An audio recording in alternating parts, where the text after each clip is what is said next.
We are now ready to discuss the middle of the 5 canons of rhetoric.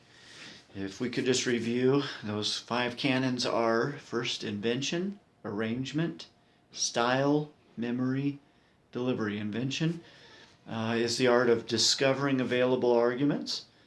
Arrangement teaches us to arrange those arguments into the most persuasive order possible. Style teaches us to dress up those arguments, to make them palatable for your audience or easier to swallow. Memory deals with remembering those arguments in a presentation, and delivery, of course, is presenting those arguments to an audience.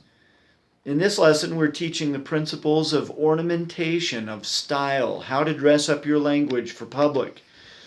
You want to dress up those words to take them out. They are for public consumption, and so they ought to be dressed for it. We'll begin with a brief review of the 4 purposes of style identified by the Wilsons in Lesson 6 of the Rhetoric Companion. Then we'll give a few examples of the impact of style and of the almost infinite capabilities we have with words to make words felt and remembered. You've already been exposed to this, an exercise that you did in conjunction with the lesson on arrangement. You were introduced to the nearly infinite capabilities that words have. And really, it's a great exercise from the Rhetoric Companion where we take a simple sentence, "Tom painted the house today," and we write it 100 different ways. You probably noticed that and from this you can see that even the simplest statement can be said in a variety of ways. So you're not stuck with just saying it. You can say it well. You can say it in an interesting way. You can make it humorous. You can make it sad. You can... There are so many things that you can do with a simple statement like "Tom painted the house today." Here are some samples of my own. Paint in hand, Tom put brush to siding.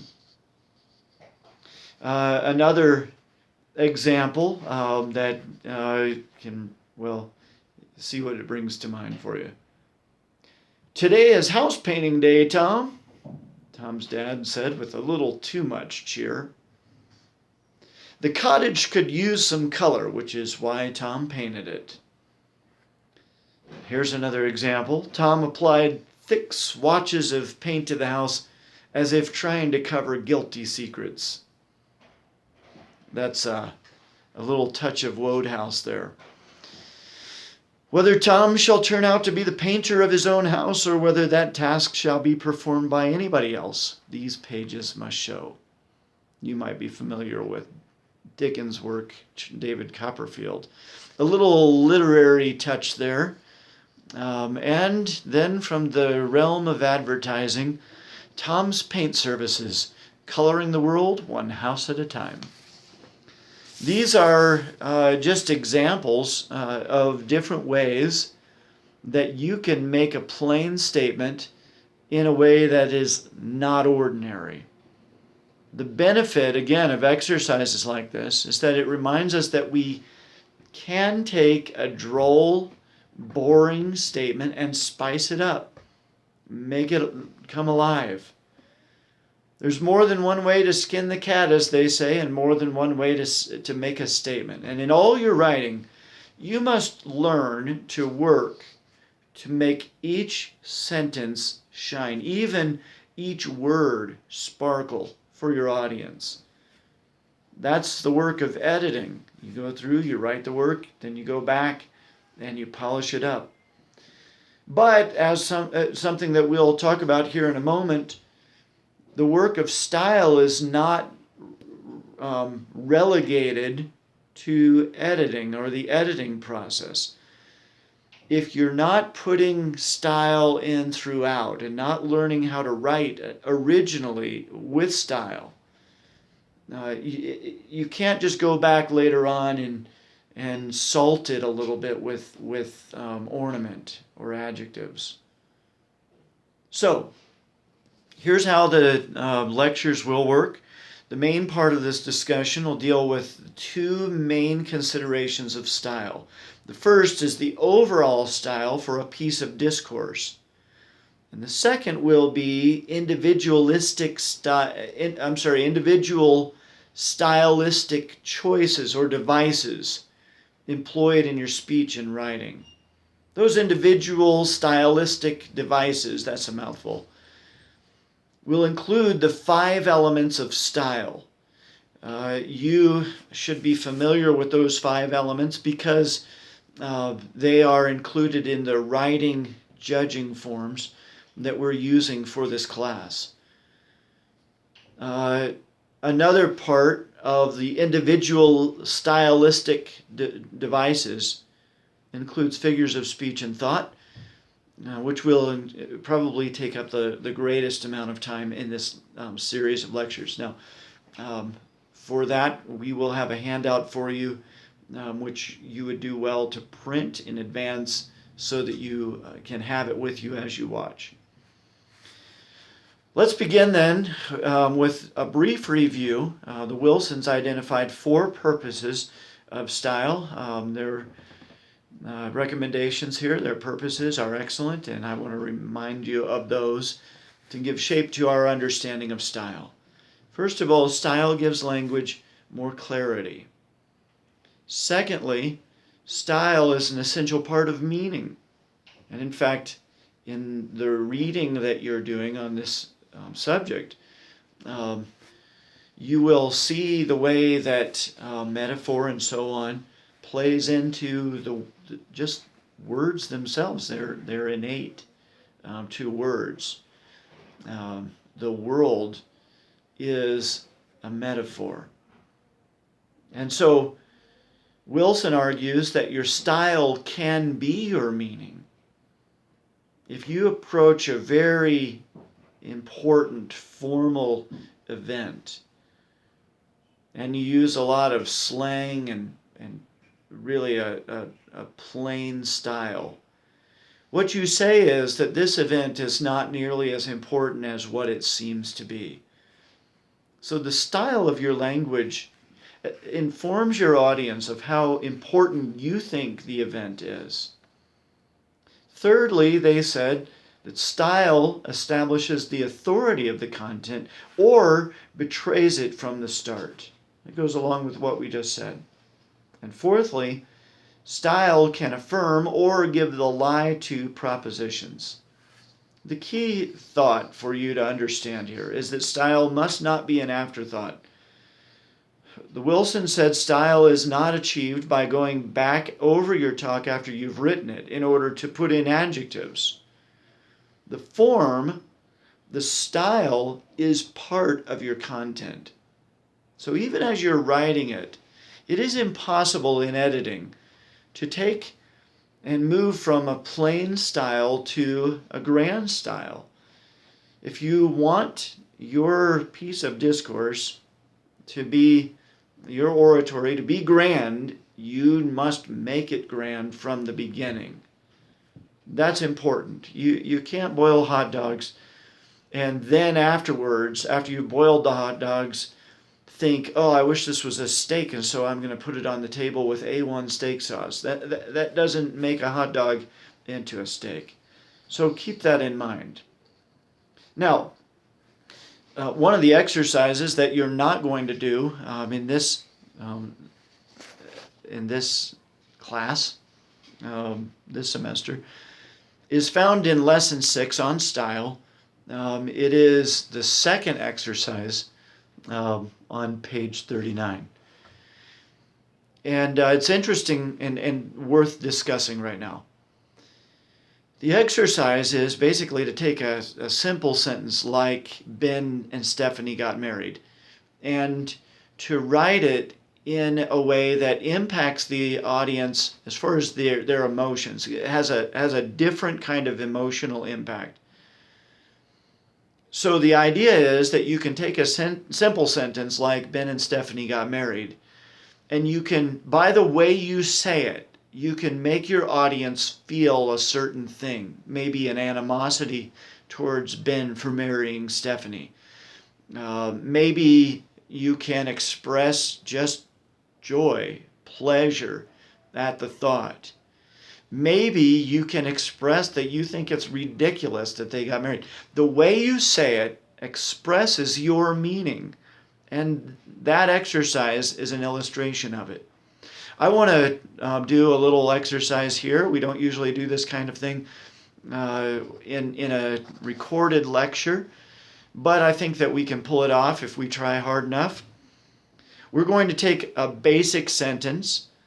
I'm going to give several different renditions of it, and you listen to the rendering, and in your mind at least, try to figure out what emotion I'm trying to express, what I'm trying to make you feel with what I'm saying and how I say it.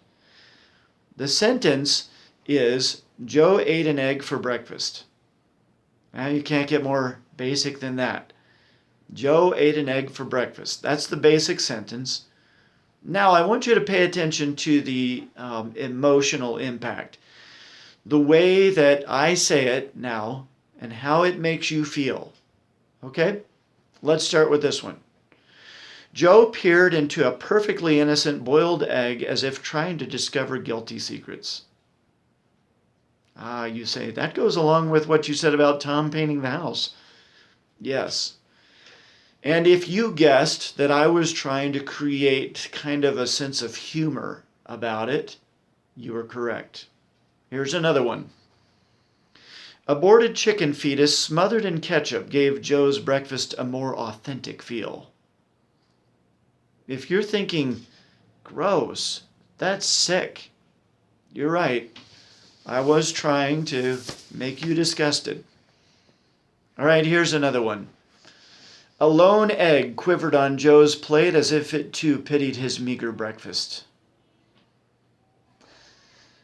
Okay, if you guessed that I was trying to make you feel a little touch of pity, you were right. And a hint to that was that I used the word pitied in my statement. These are examples, again, not just that you have an infinite variety of ways to express a thought, a simple thought even, but also that the different ways you say something have a way of influencing the way your audience feels about it. We have a fun exercise we do in our logic class. We teach the students to define terms and define them persuasively. We do it all the time. For example, the topic of abortion is defined as, and positions on abortion are defined as pro-life and pro-choice. These are ways that we define terms in order to communicate the way we feel about the issue.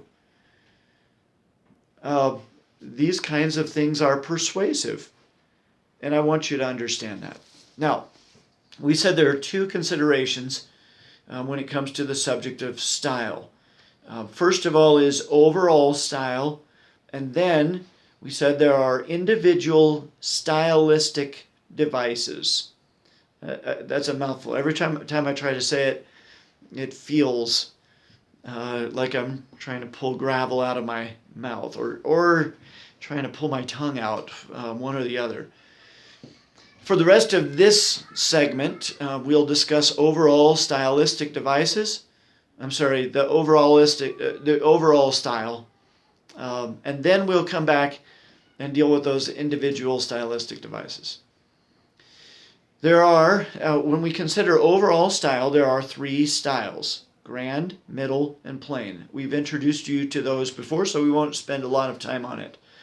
But you can see an example of this on page 39 in the Rhetoric Companion. If you look at that, where Wilson gives three different ways of saying the same, making the same statement.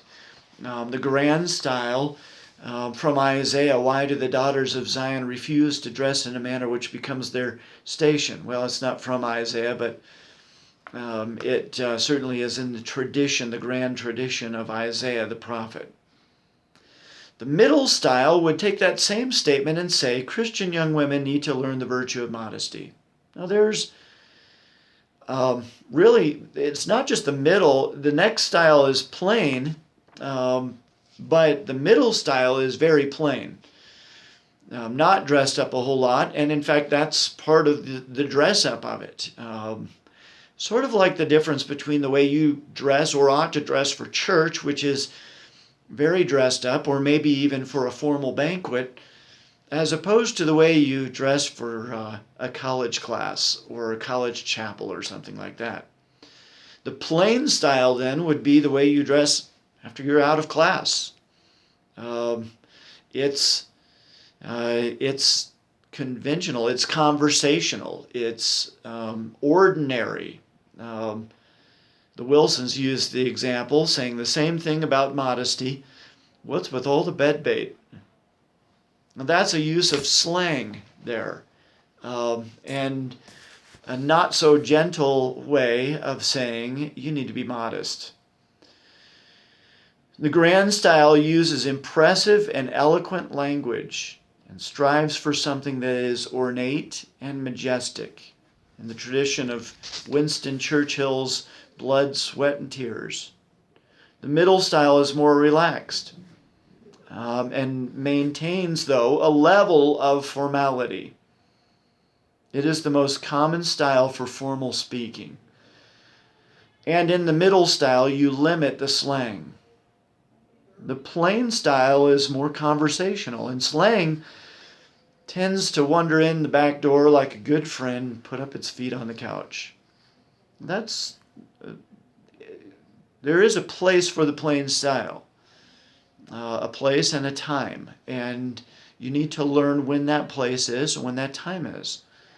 As a young person, for instance, the grand style is not usually appropriate for you. You sound pompous. You come across as self-important and even arrogant when you use the grand style. You should use the grand style only in the most limited of cases. The middle style is most frequent, most often for you. If you use the plain style when you're young, you sound young and immature. An older man using the plain style will have a touch of humor to it. So keep that in mind. Now, again, let's do a little exercise here. Let's see if you can do it. I'm going to give you an assignment. I want you to pause this video. I want you to write it out. And then I want you to start the video again and see how you did. Okay? I want you to use the three styles, the grand, the middle, and the plain, to communicate that it is cold outside. Okay, so you're going to say that it's cold outside, but you're going to use the grand style, then you're going to use the middle style, and then you're going to use the plain style. Pause the video, write down your answers, and then come back. All right, so here are my examples of saying that it's cold outside in a grand style, a middle style, and a plain style. The grand style: as temperatures plummeted into the single digits, the frigid air crackled with cold. The middle style: the temperature dropped and it grew very cold outside. Sounds almost like a weatherman. And then the plain style: it's cold enough to freeze my nose hairs. You got to throw in a little bit of the South into that. Those are the three styles. And if you want to really learn how to use style well, I would challenge you, when you're writing, look at what you're saying and figure out, how can I say that in a different style? Change your styles so that you learn to give the appropriate overall style. Your overall style, of course, influences the way your audience feels about what you're writing or what you're saying, in the spoken word or the written word. And so it must be considered very carefully. When we come back, we will consider individual stylistic devices.